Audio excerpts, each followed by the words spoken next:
Muy buenas noches, chicos, con el gusto de saludarlos. Estamos en nuestra sexta sesión con la sexta unidad, ¿sí?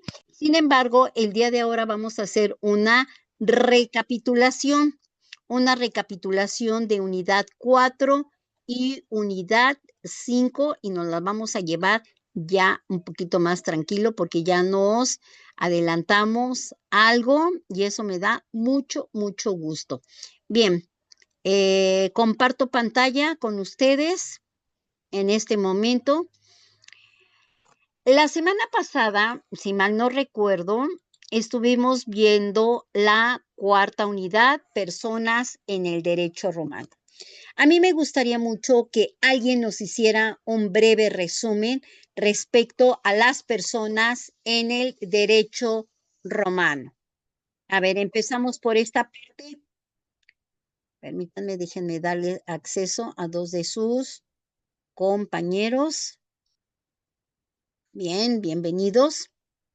Ok, vamos con la siguiente diapositiva. ¿Quién se anima a hacernos un breve resumen? Para empezar, hablamos un poquito respecto a concepto de persona. ¿Quién nos puede decir así a grandes rasgos? Es un resumen, un breve resumen. Ok, adelante, o Girt. ¿Es Ogirt o Girt? Y luego Buenas María. noches, maestra.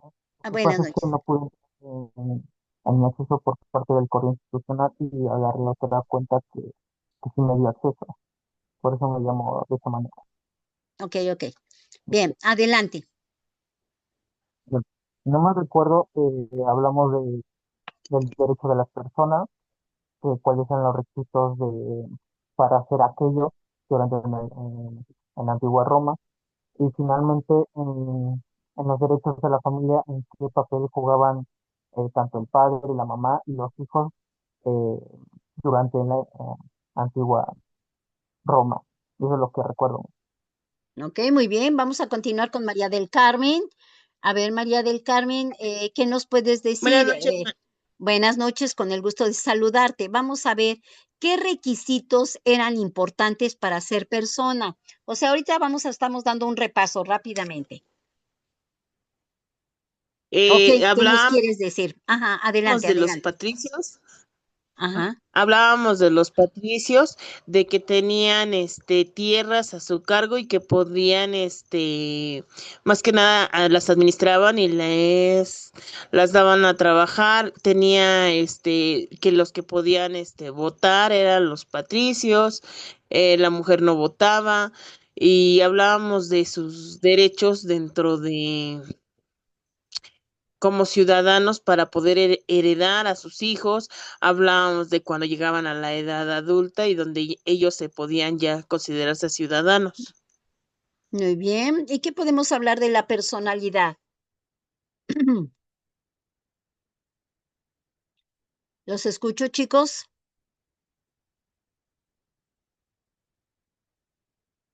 Adelante, Ogirt. ¿Ogirt o Ogirt? Ogirt. Dígame, Jesús, por favor. Ah, adelante. Bueno, son los roles que, como lo dicen, que son los roles que interpretaban las personas en la antigua Roma, ya sea el Iuris, que era el cabecilla de la familia, y le toca, bueno, y comentaba acerca de la mamá y de los hijos, qué, en qué papel le correspondía a cada quien de los miembros de la familia y como ciudadano, qué es lo que debe hacer y lo que no Ok, muy dentro de bien. Jezabel, Jezabel, ¿qué nos puedes decir? Buenas noches. Buenas Hablamos noches. sobre las formas en las que se podía perder la personalidad, Ajá, que en la antigua Roma era muy importante el puesto que ocupabas tanto en tu familia como en la sociedad.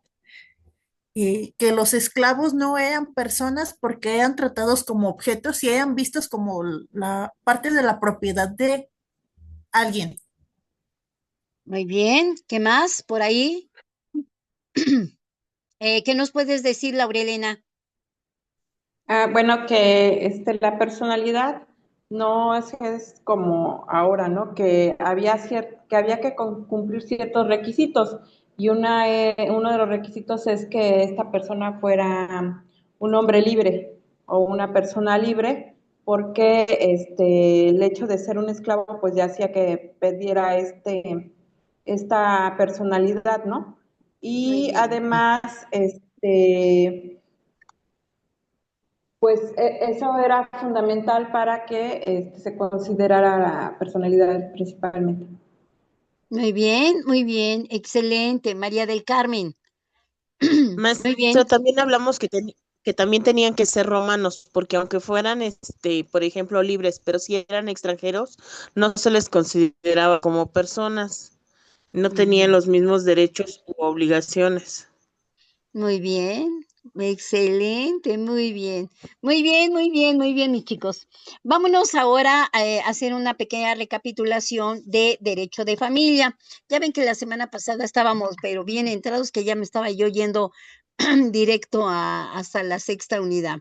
Vamos a ver, ¿qué podemos decir del derecho de familia de entrada? ¿Qué concepto tenemos de la familia? ¿Qué podemos decir del parentesco? ¿Qué podemos hablar de las potestades del pater familias? Que por ahí puse un detonante, por ahí una pregunta. ¿Cuáles son las fuentes de la patria potestad? Sus causas de extinción. ¿Y qué podemos hablar de Dominica Potestas, Patronatus y Mancipio? Antes de dar inicio a nuestra sexta unidad. ¿Sí?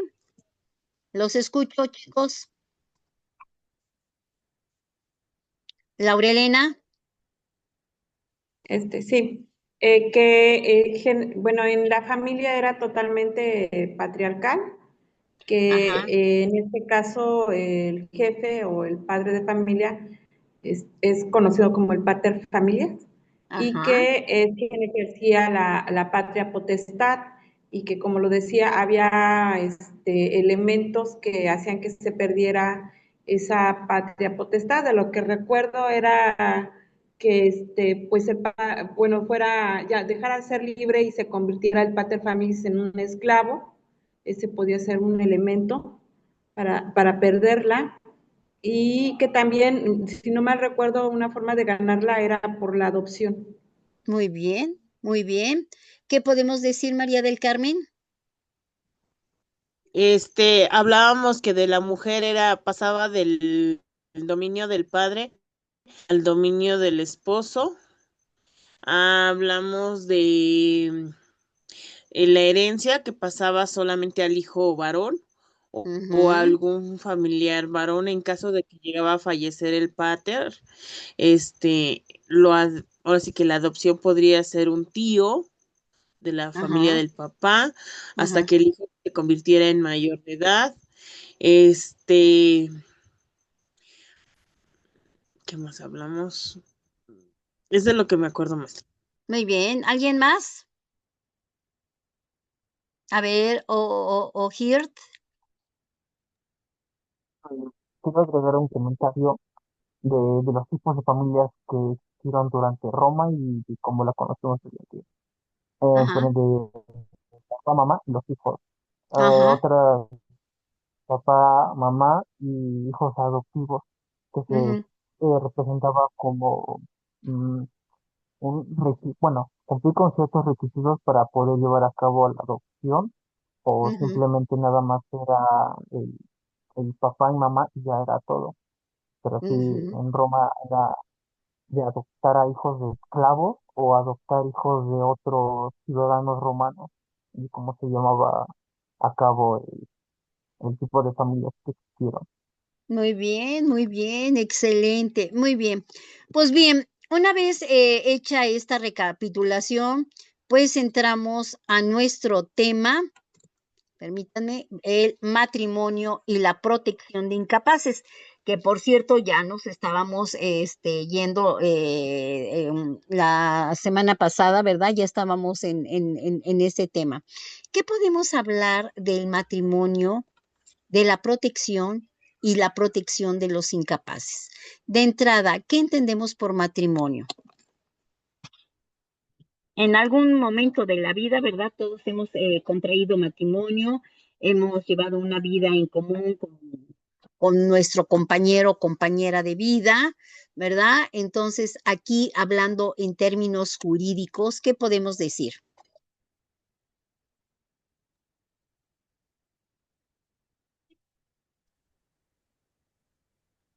Maestra, que era como un acuerdo que se daba, Ajá, era que se podría hacer con el padre hacia el padre de la novia, ajá. era un acuerdo y donde se establecían, ¿cómo decirlo? Sí, como un acuerdo económico para hacer una asociación que se podría llegar a hacer y que dos familias se unieran. Ujú. A ver, vamos a ver qué nos puedes decir, Laurelena, y luego otra vez Ogirt, que por aquí anda. Adelante. Ajá, bueno, que el matrimonio es la unión de dos personas, pero que deben de cumplir o que hayan cumplido ciertos requisitos, ¿no? En este caso, en el derecho romano era con una edad, si no mal recuerdo, y además, pues, cumpliendo las condiciones legales que en ese momento aplicaban. Ajá.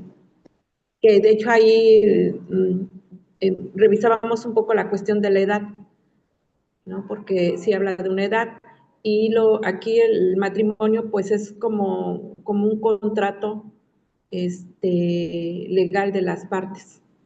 Muy bien, muy bien. ¿Qué nos puedes decir, Ogier? Y luego Jezabel López López. Adelante.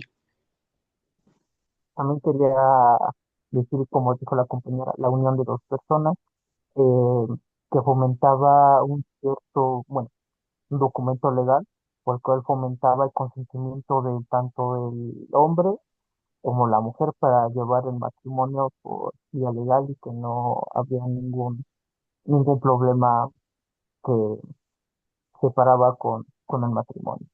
muy bien, Jezabel.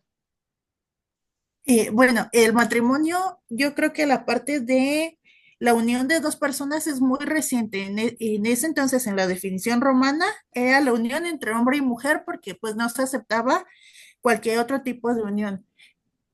Exactamente, exactamente, Jezabel, sí, o sea, hoy en día han cambiado mucho las situaciones, en realidad, ahora pues ya se puede contraer matrimonio con personas del mismo sexo, ¿verdad? Hay muchos, vamos a decirlo, la normatividad, ¿verdad? Ha cambiado definitivamente, nuestro derecho ha cambiado, inclusive con la cuestión de equidad de género, hay muchas cuestiones que realmente han cambiado. Ujú. Muy bien. Por acá veo a Carla Montserrat. Aquí tenemos requisitos para contraer nupcias. A ver, ¿qué nos puedes decir? Aparte de lo que nos ibas a comentar. Antes de que nos digas algo, Carla, por aquí hay un comentario de Carely Álvarez. El matrimonio es un contrato. En efecto, así es un contrato. Vamos a ver los requisitos para contraer nupcia. Al ser el matrimonio una fuente de patria potestad, definitivamente, obviamente la unión de hombre y mujer, ¿verdad? Va a dar como consecuencias la llegada de los hijos, ¿verdad? Y por ende, como lo dice aquí, una fuente de patria potestad era menester cubrir una serie de requisitos que fuera válido. Por ejemplo, capacidad natural, tener la edad necesaria. Sin embargo, nosotros sabemos que en algunos países, ¿verdad? Definitivamente, pues, ¿qué es lo que han hecho? Que han tenido, inclusive lo estuvimos platicando la semana pasada, que hay personas que por intereses, ¿verdad? Intereses económicos o familiares, ¿verdad? Han tenido muchas veces que casar a menores de edad que ni siquiera no nada más hablamos en la cuestión física, sino también en la cuestión de la mentalidad que no han alcanzado el desarrollo necesario, ¿verdad? Por ejemplo, para poder procrear. ¿Cómo es posible que una niña de 12 años, una puber, ¿verdad? Contraiga matrimonio con una persona que le doble, le triplique la edad y que pues aparte apenas está ahora sí que entrando en esa parte importante de su vida y que tengan que casarla por haber intereses propiamente por intereses económicos y familiares al mismo tiempo, ¿sí? Tenemos por otra parte la capacidad legal, contar con el derecho de contar con el derecho de contraer matrimonio. ¿A qué se refiere eso de capacidad legal? Que dice use connubi, contar con el derecho de contraer matrimonio. ¿A qué se refiere esa parte? ¿Les escucho? Buenas noches. Buenas noches. Pues Adelante. creo que era como nada más el derecho entre los romanos, ¿no? Nada más de poderse casar romanos con romanos y algunos permisos especiales con algunas combinaciones de otros pueblos que llegaban hacia ellos, como los latinos. Y con ellos tenían un consentimiento especial, pero para que fuera legal era entre ciudadanos romanos. Muy bien. A ver, Leti Cruz. ¿Qué nos puedes decir, Leti Cruz? El, el jus connobil era como una aptitud legal para contraer las justate nuptiae, que son las nupcias, y solo los ciudadanos romanos lo poseían. Inicialmente fue derecho entre ciudadanos romanos y permitió el matrimonio entre patricios y plebeyos posteriormente. Ujú, ujú, ujú. Muy bien. Vámonos con el consentimiento de ambos contrayentes. Ambas partes debían externar su voluntad efectiva con la intención de estar unidos en matrimonio. Por eso ya ven y que inclusive, ¿verdad? Cuando uno contrae matrimonio, ¿verdad? Dice uno que si hay algún impedimento y que si las partes que van a contraer matrimonio están de acuerdo, ¿verdad? En unir sus vidas, ¿verdad? Obviamente que, bueno, cuando está uno en esa situación, ¿verdad? Lo que lo mueve a uno, pues es el cariño, los afectos, el amor, ¿verdad? Aunque después surjan otras circunstancias, ¿verdad? Bien, vámonos con el consentimiento del pater familias. Si los contrayentes fueran alieni juris, requerían que el pater familias estuviera de acuerdo, ¿verdad? Obviamente que si eran menores de edad, tenían que estar de acuerdo. Hoy en día no sé cómo se manejan las situaciones, pero nosotros lo vemos diariamente, ¿verdad? Que no es tanto que la ley haya cambiado, sino que realmente las cosas ya se hacen de otra manera, bajo ciertas circunstancias, y nosotros lo sabemos de antemano, y pues se llevan a cabo, tengan o no tengan la edad, tengan ciertas capacidades especiales, etcétera, pero cuando ya deciden contraer matrimonio, pues, perdón la expresión, les vale y vámonos, ¿verdad? Pero obviamente que en aquel entonces los requisitos para contraer matrimonio eran bajo esas circunstancias. ¿Algo que quieran agregar a esta parte? A ver, Leti, te escucho. Leti Maestra, y yo Ogier. tengo una duda. Ajá. Perdón. Maestra, yo tengo una duda. Ok. El consentimiento en la época romana, lo que yo entiendo es que era de ambos contrayentes y eran sometidos también a la patria potestad y también tenían que tener el consentimiento de sus paterfamilias y Así era. el varón podía casarse, específicamente el varón, casarse sin el consentimiento de nadie. Exactamente.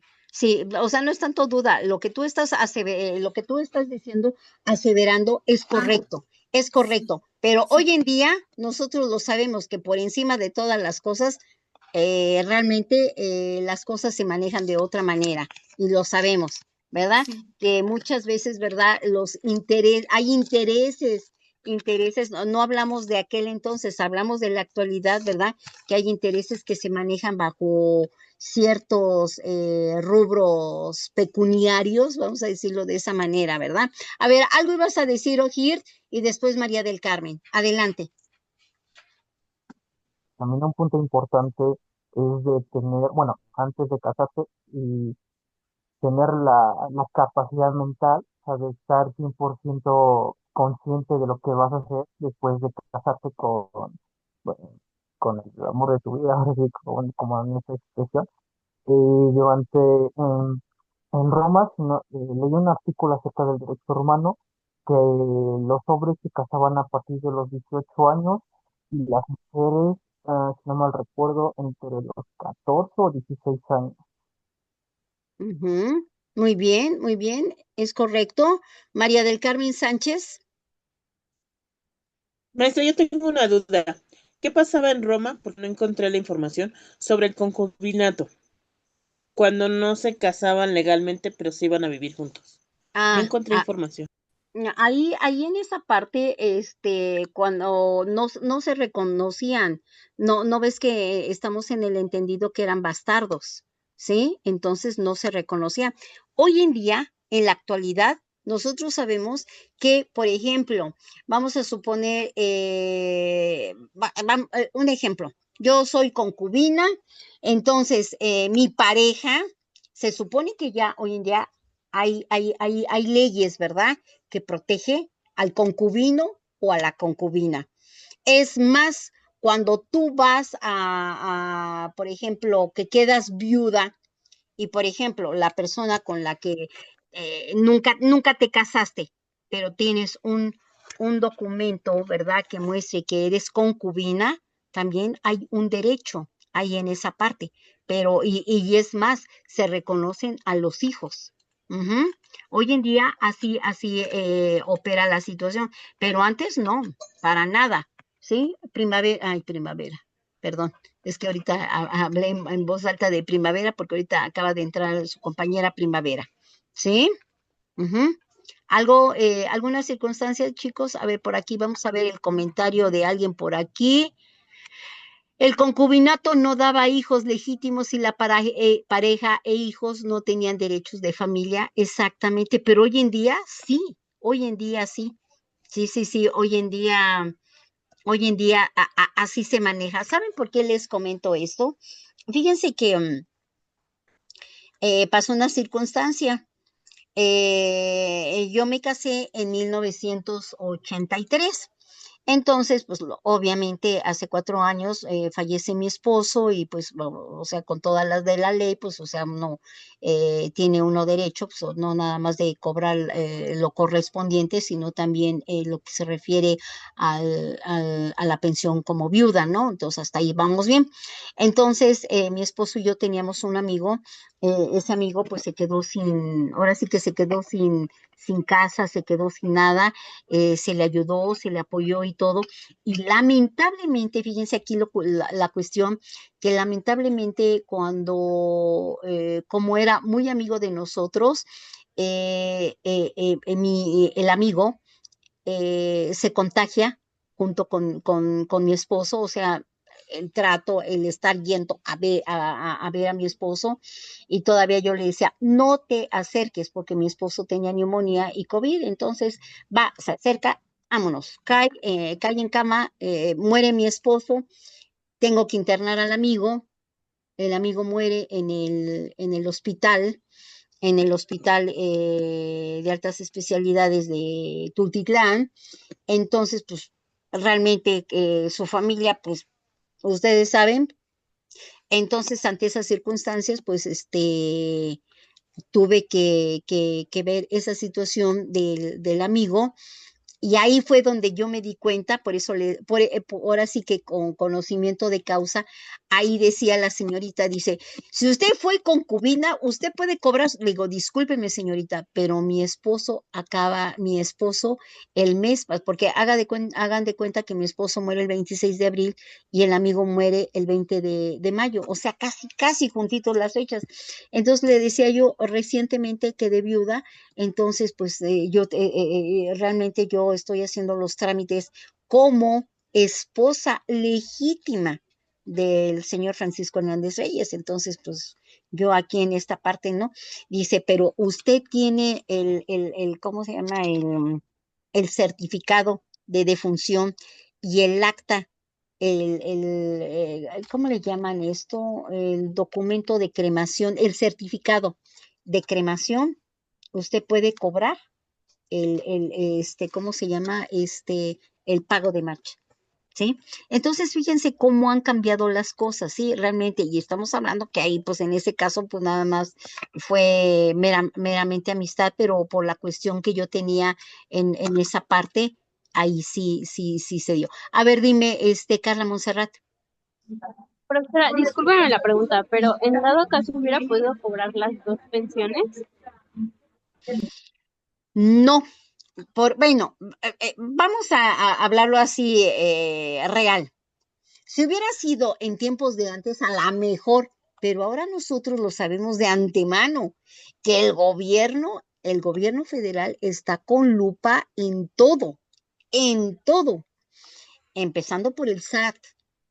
Tenemos al gobierno encima de nosotros, ya ven que ahorita con la cuestión de que ya no quieren que, como antes, que tú te podías aventar 80 horas trabajando. No, ahora nada más quieren 40 horas. Entonces, es una cosa que, o sea, ha ido cambiando. Montserrat Guadalupe, adelante. Sí, realmente esas normas han sido de manera beneficiaria para muchos y no tan beneficiaria para otros, ¿no? Entonces, yo creo que tiene que ver mucho la situación y el contexto en el que se desarrollen. Porque, por ejemplo, aquí una situación similar, muere el señor y tenía dos familias. Fíjate. Entonces, pero la señora que tenía aquí cerca de aquí su casa, este, tenía una hija y con la Mm, otra señora también tenía hijas. uh, Entonces, pues se mm, repartió y a todas les correspondía, porque pues con la otra estaba casado pero ya no vivía y con esta ya tenía muchos años y una hija. Entonces, mm. pues era reconocida como concubina y después de todo un proceso, obviamente legal, ambas quedan con parte de la pensión Ándale, y ándale. y la hija menor de edad es la que queda pensionada y las otras no, porque ya eran mayores de edad y no estudiaban. Fíjate, Pero la hija fíjate. menor sí, y las dos, la esposa y la concubina, quedan con pensión. Fíjate, no, sí, y algo bien importante, qué bueno que tocas ese punto. Cuando, fíjense todo lo que surge, o sea, pues, es un caso real, ¿no? Fíjense que cuando fallece mi esposo, cuando se trató de lo de Afores, ahí por eso les digo que te tienen, pero con lupa. Ahí en Afores, ahí hagan de cuenta que tienen el esqueleto, tienen ahí el todo del todo de la persona. Y todavía me dijeron ahí en Afores, señora, usted siéntase afortunada porque no, aquí no hay hijos, no esto, no lo otro, no aquello, no. Usted, ahora sí que en su totalidad. Ahí es donde te das cuenta de la realidad de las cosas y realmente, bueno, donde que hubiera tenido sus quereres, pero me refiero de que hablando ya legalmente, lo que le corresponde a uno, o sea, dices tú, aquí nada más hay una sola persona, usted se lleva esto y por lo tanto, como lo que tú acabas de decir, que tenía que compartir, y imagínate, y las que salieron a final de cuentas beneficiadas fue la concubina y las otras personas, imagínate, o sea, sí es una cosa, hoy en día se dan muchas situaciones, muchas, pero muchas situaciones. Antes no, no, antes ahora sí, como decían, lo que es del César, pero hoy en día es una cosa. Ahora, no hablamos de herencias, porque ahí en las herencias, eso para qué te platico, también vamos a hablar un poquito más adelante en las siguientes unidades de esa parte, pero sí esta parte del matrimonio es un tema muy interesante y también muy delicado, porque, por ejemplo, ¿qué sucede? Por ejemplo, en mi caso, yo me caso con mi esposo y por bienes mancomunados. Obviamente él muere y pues bueno, estamos en el entendido que a mí se me queda todo, ¿no? Pero ¿qué creen? Que una compañera que es licenciada en Derecho me decía, no, maestra, es que ¿sabe qué? Dice, como ella también es viuda, dice, yo tuve que, o sea, hagan de cuenta que los vi, no sé cómo estén sus cosas de ella, porque no le he terminado de entender a ella, pero dice que los bienes los tiene que pasar para ella, porque como también se casó por mancomunados, dije, ay no, o sea, no sé, ella hizo sus cosas, pero de esa manera ella así los percibe y así está. Entonces digo, bueno, no sé cómo, qué es lo que haya hecho ella, no sé, no, esa parte yo todavía no la entiendo y yo creo que un día me voy a sentar con ella, aun cuando nos hablamos de usted, pero nos tenemos confianza, un día me voy a sentar con ella y sí le voy a preguntar que, como vulgarmente se dice con todo respeto, qué onda, ¿eh? Porque la verdad no, ahora sí que no he terminado de entender esa parte de la vida de ella, ¿sí? María del Carmen, te escucho. Gracias, maestra. Fíjese que, bueno, en mi familia hubo un caso muy parecido al de la compañera. Mi tía, estaba casada con un policía y se murió en el temblor del 85, del 19 de septiembre. Y a la hora de ir a ver todo esto, a este señor le salieron dos esposas porque se fue a casar en otros dos estados. Fíjate nada No sé cómo más. le hizo. Y con ellas también tuvo hijos. Entonces, pero como la acta de matrimonio más antigua era con mi tía, fue la que quedó como tutora de los bienes o la administradora, y ella Ujú. tenía que ser la que te tenía que dividirle, y era la que tenía más hijos. Ella tenía 7, todos eran menores de edad, y los otros Mm, dos pues tendrían ya 1 o 2 años, algo así. Yo estaba muy chica, no. pero no sé cómo lo hizo el señor, pero se casó legalmente con las otras dos mujeres. Ay, no, qué lío, ¿eh? Oye, qué duro, ¿verdad? No, no, no, no, no. No, no, no, Aquí sí hay un está registro, complejo. ¿no? ¿Mande?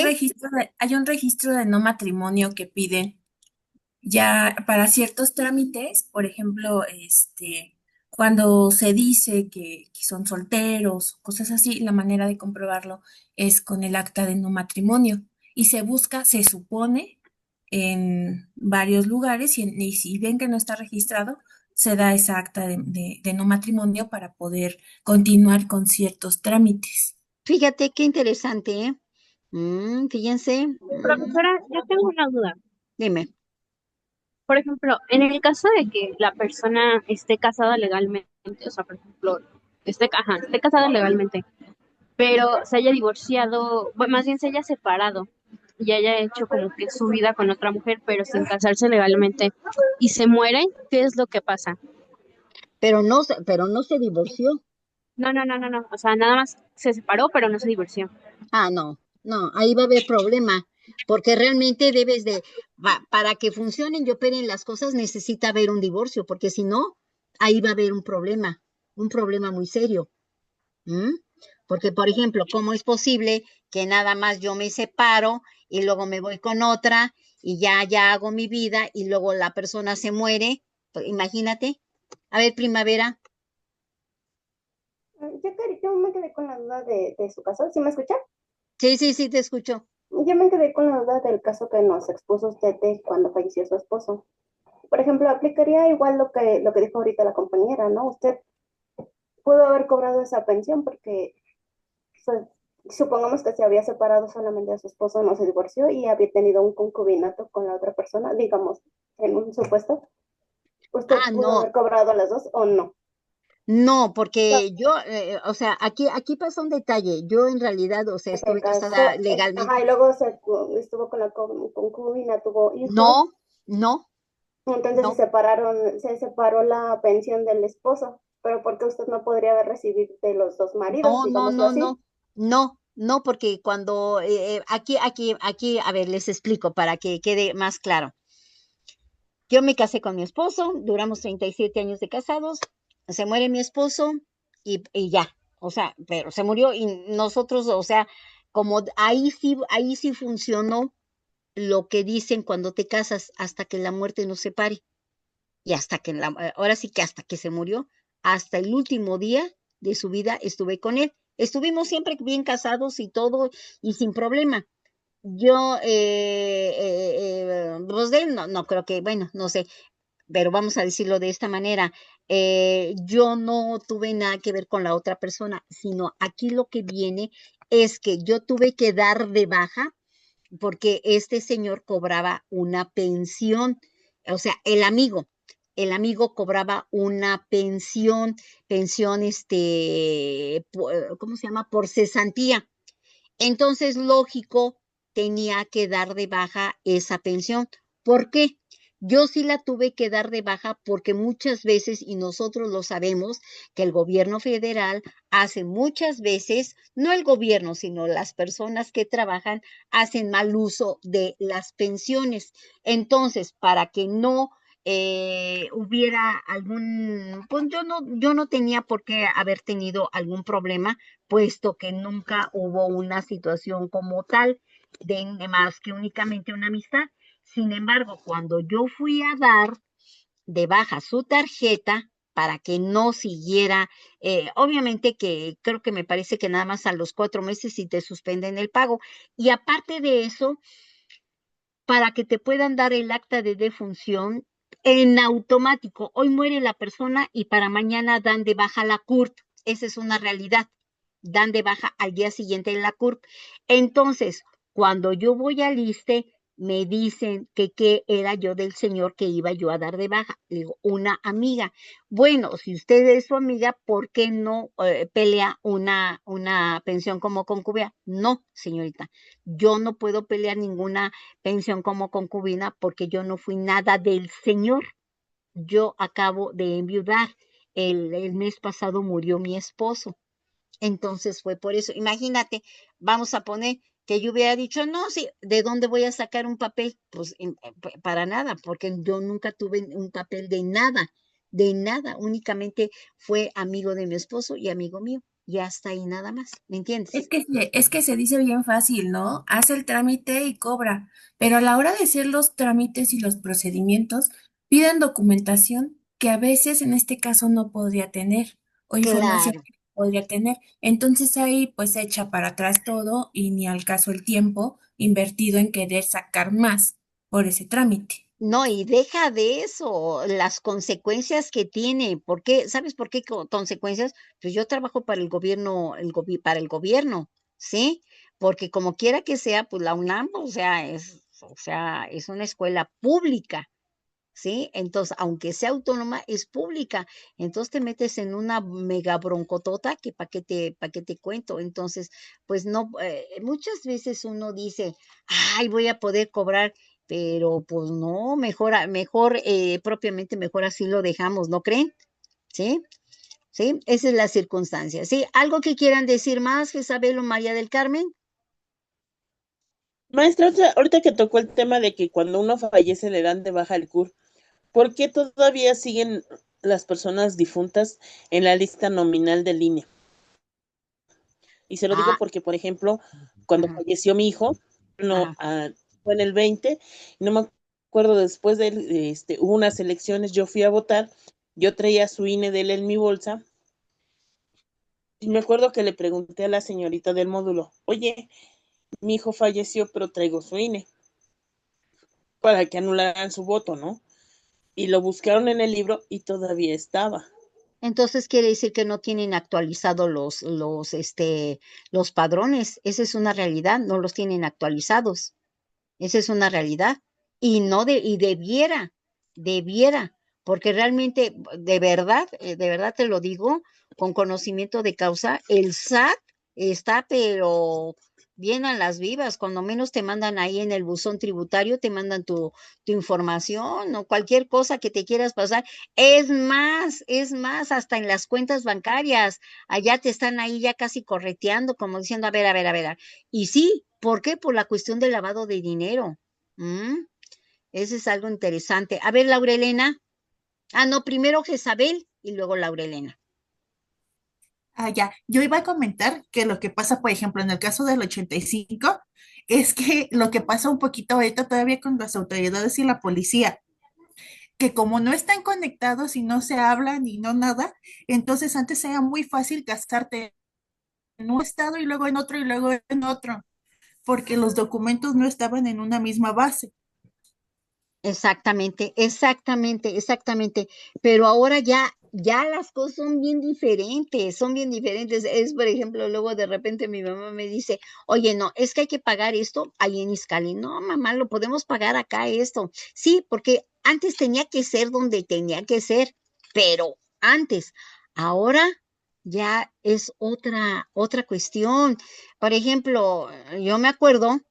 Yo me casé en la Ciudad de México y cuando enviudé, ay, pues tuve que ir a la Ciudad de México a sacar el acta de matrimonio, porque si no, no iba a ser posible llevar a cabo el trámite, definitivamente. ¿Sí? Permítanme un segundo, ¿sí?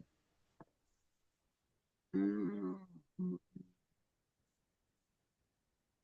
Sí, como ven, son temas que bien interesantes, la verdad, que de aquí surge toda esta cuestión, ¿no? Justamente por lo del matrimonio, ¿eh? Y la importancia que tiene todos estas cosas y todo lo que conlleva y todo lo que genera, definitivamente, ¿sí? Son temas muy interesantes y son temas que ustedes van como futuros abogados van a tener que lidiar, ¿verdad? Lidiar y también les va a dar a ganar. Bien, aquí hablamos, continuando, impedimentos al ser las iustai nuptia, un acto solemne, la legislación impuso pues ciertos impedimentos, ¿verdad? Los absolutos que evitaban que se llevara a cabo el matrimonio de manera definitiva, no existiendo la posibilidad de ser subsanados. Y los relativos imposibilitaba la celebración del matrimonio, pero podía ser subsanado. A ver, Leti, adelante. Mm. Yo tengo que, como parte de los impedimentos, era la existencia de otro lazo matrimonial, parentesco prohibido por consanguinidad en línea recta, Claro, motivos éticos y penales prohibido entre, por ejemplo, una adúltera y un amante, o entre el raptor y una raptada, una diferencia social de la clase senatorial con libertas o mujeres consideradas, bueno, no romanas, como un tutor y una pupila, podría ser también. Son las que encontré. pues te comento, en aquel entonces pudo haber sido la limitación, pero yo conocí un caso que por cierto fueron alumnos de mi mamá, ¿qué crees? Eran primos, se casaron, procrearon 2 hijos y pues hoy en día la prima, o sea, la esposa se murió y el hijo se murió y nada más quedó el papá y el hijo. Pero fíjense, entre primos se casaron y se casaron, hagan de cuenta, como de aquí hasta por decir así, como de aquí hasta la Patagonia, por decir, y aparte de eso, como testigos, ahora sí que testigos así a la chita callando. Entonces, imagínense, o sea, qué interesante esa cuestión. Por eso les digo, eh, que las cosas se pueden hacer, pero la verdad ya hoy en día y es arriesgarse porque la verdad, la ley es, lamentablemente, pues nosotros como no tenemos los millones, ¿verdad? Para podernos defender y ni aún así teniendo los millones, ya ven lo que pasa, pues imagínense, ¿para qué nos metemos en hendiduras? Laurelena, te escuchamos. Gracias. Bueno, escuchaba lo respecto a los impedimentos absolutos y me llama mucho la atención, digo, entiendo la cuestión de parentescos por, por la cuestión también de evitarlos y cuestiones ya, por ejemplo, que conocemos ahora, cuestiones de tipo de sangre, ¿no? Que pueden llevar a ciertas situaciones genéticas. Pero me llama la atención que habla sobre el de, pues, por una situación espiritual, de cuando tienen el padrino, no podría casarse con algún ahijado, así lo entiendo. porque habla de esa relación espiritual, ¿no? Como un impedimento. Pero sin embargo, bueno, en ese entonces, pero sin embargo, hoy en día lo hacen y nosotros lo sabemos y a lo mejor no, como dicen, papelito habla, pero a lo mejor con papel o sin papel, si las personas quieren o desean llevar a cabo eso, lo hacen y nosotros lo sabemos, aun cuando sabemos de antemano que conlleva, ¿verdad? Lleva ciertos riesgos. Esa es una verdadera realidad, ¿sí? Bien, continuamos con formas de celebración y efectos jurídicos. Existían dos formas de contraer las nupcias: conventio in mano, matrimonio realizado según las formalidades establecidas por la legislación, y el matrimonio sine mano, matrimonio realizado sin las formalidades. ¿A qué se refiere eso de convenios in mano y matrimonio sine mano?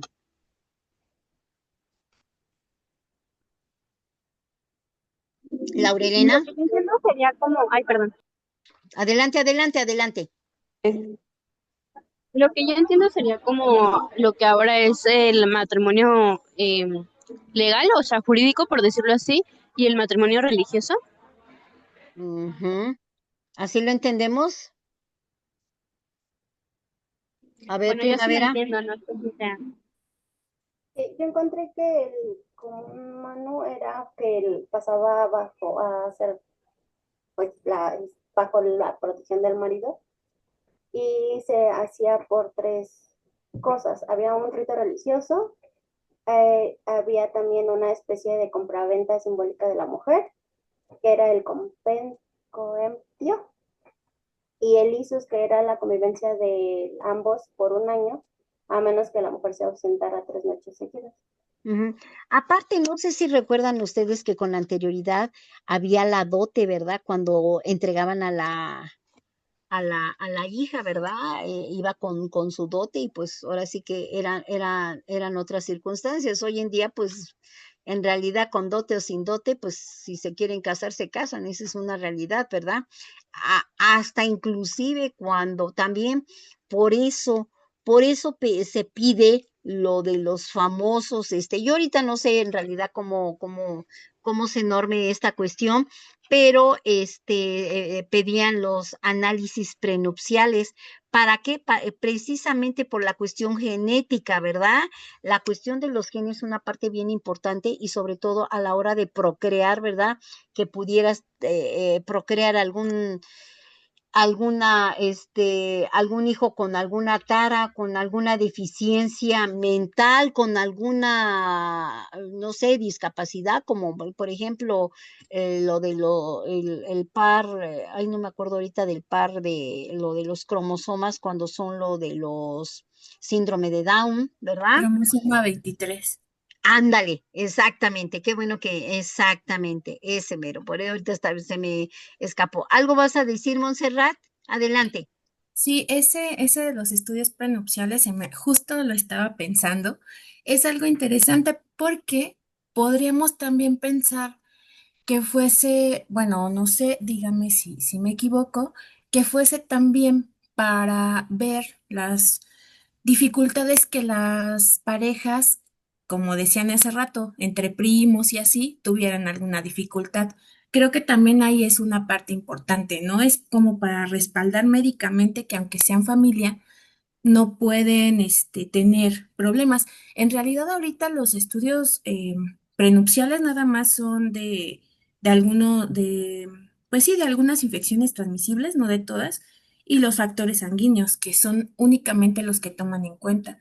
Ya si se quisieran más, que son los que piden en el registro civil, al menos en el mío, de mi zona. Ya los otros para ver problemas, obviamente, para situaciones como síndrome de Down, ya son estudios más avanzados que tienen que Ujú. hacerse por propia cuenta, pero básicamente nada más son grupos sanguíneos para determinar si son compatibles y las infecciones transmisibles, que Sí, por son los ejemplo, entre ellas únicos. el papiloma humana, ¿verdad? Ajá, es Exacto, sífilis. sí, porque ahorita, No, ah, no, inclusive ¿qué cree que antes, no? ¿no? No, nada más es de sangre y es para sífilis, para VIH y para hepatitis. Bueno, en mi registro civil así lo manejan. Ya para Ah, papiloma ya no piden algún estudio que compruebe que no se tiene ese virus, pero nada más está para esas. ujú, muy bien, muy bien. Jezabel, adelante. Ah, ya. Bueno, en el registro yo me casé hace 8 años y en el mío nada más me pidieron el análisis sanguíneo. Ese es todo El lo que, único. el único. Y bueno, pasando ahorita en las formas de celebración, el mano cine mano se refiere, bueno, a lo que pude investigar, se refiere a que pese a que la mujer se casaba, no pasaba a ser parte de la familia del esposo y tenía derechos sobre el patrimonio de su familia, seguía bajo la tutela de su papá. Ujú, ujú. Bien, bien, muy bien. ¿Algo vas a comentar, Primavera y Leti? Sí, profesora, ahorita que estábamos hablando de todos esos estudios de la sangre, también yo creo que empezaron a hacer así los romanos de no casarse entre familia, porque si había un nacimiento de un hijo, pero no tenía forma humana o tenía algún, pues sí, lo que consideraban un monstruo, no podía tener una personalidad jurídica, no era llamado persona. Ujú, ujú. Bien, muy bien. Primavera, no, ya, como te vi con la mano Yo, levantada. era yo. Ok, muy bien, muy bien.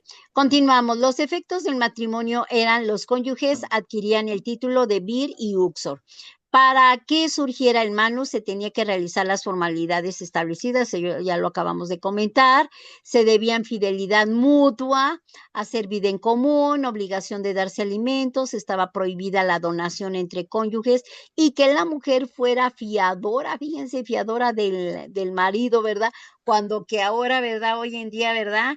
El hombre anda viendo, ¿verdad? Que, perdón, con todo respeto, a ver si es, su esposa, ¿verdad? Fiadora en algunos casos, ¿verdad? Tenían prohibido ejercitar entre sí acciones que llevaran consigo la tacha de infamia del otro y los hijos caían bajo la patria potestad del pater familias. Miren qué interesante todo, realmente todo esto y qué bueno que ustedes los que trabajan en registro civil y los que hemos tenido vivencias, ¿verdad? Podamos compartirlos y en sí la clase sea más enriquecedora con las vivencias que se van teniendo, ¿sí? Ahora, la protección de los incapaces, ¿verdad? Aquí en la protección de los incapaces, las causas por las que una persona se encontraría bajo alguna potestad sería en virtud de alguna incapacidad, por lo que tendría que someterse a la institución de la tutela, o sea que realmente tendría que hacerse cargo una persona para que pudiera llevar a cabo pues sus trámites o poder dirigir lo que debía de hacer, ¿verdad? La tutela, fuerza y potestad dada y permitida por el derecho civil sobre el individuo libre para proteger al que por su edad no podía defenderse espontáneamente. La curatela era la protección dispensada al matrimonio de algunos sui juris necesitados de vigilancia y cuidado por las condiciones de incapacidad e inexperiencia de su titular. Yo voy a dejar en esta ocasión, voy a ponerlo en el foro para que no, demos algún ejemplo de tutela y de curatela. ¿Sí? De aquel entonces, haciendo como una especie de cuadro comparativo con el derecho romano, tutela y curatela, en el derecho romano y lo que sucede en la actualidad. ¿Sí? ¿Ok? Pues chicos, con esto hemos terminado nuestra sexta unidad. La próxima semana, que es día 27, todavía nos falta unidad 7, 8, 9 y 10. Estamos en perfectamente buen tiempo. Si les parece bien, el día 27 vamos a hacer un pequeño examencito de unidad, no le quiero llamar examen, un ejercicio, unidad 1, unidad 2, unidad 3, unidad 4, unidad 5 y unidad 6. ¿Cómo va a ser el examen? Bueno, el ejercicio, perdón, va a ser Google Forms. O sea, ese día nos conectamos y yo voy a lanzar el examen. Va a ser en línea. Ustedes lo van a hacer y ahí mismo vamos a ver la calificación que van a sacar. ¿Ok? ¿Alguna pregunta, chicos? Ustedes tranquilos, ¿eh? No. No crean que es cosa de, como para hacerlos sentir mal. Para nada. ¿Dudas? ¿Nadie? Bueno, les pido de favor si pueden prender su camarita, por favor, para tomar la asistencia del día de ahora. Pongo asistencia 20 de septiembre. Va 1, 2, 3. Perfecto. Muy bien, chicos.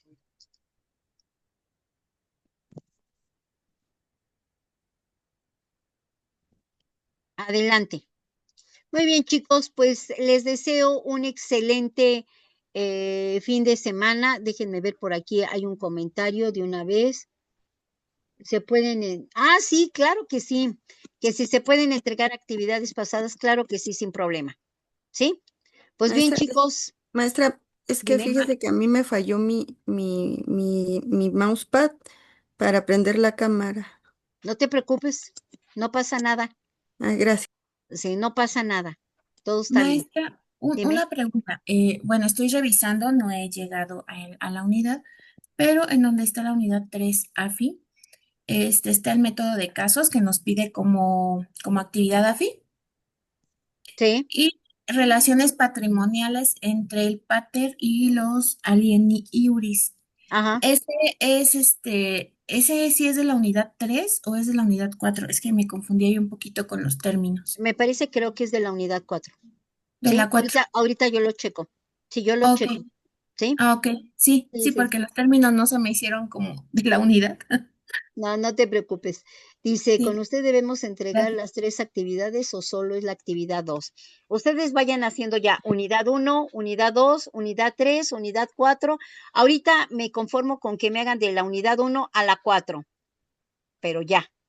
¿Sí? Vayan checando.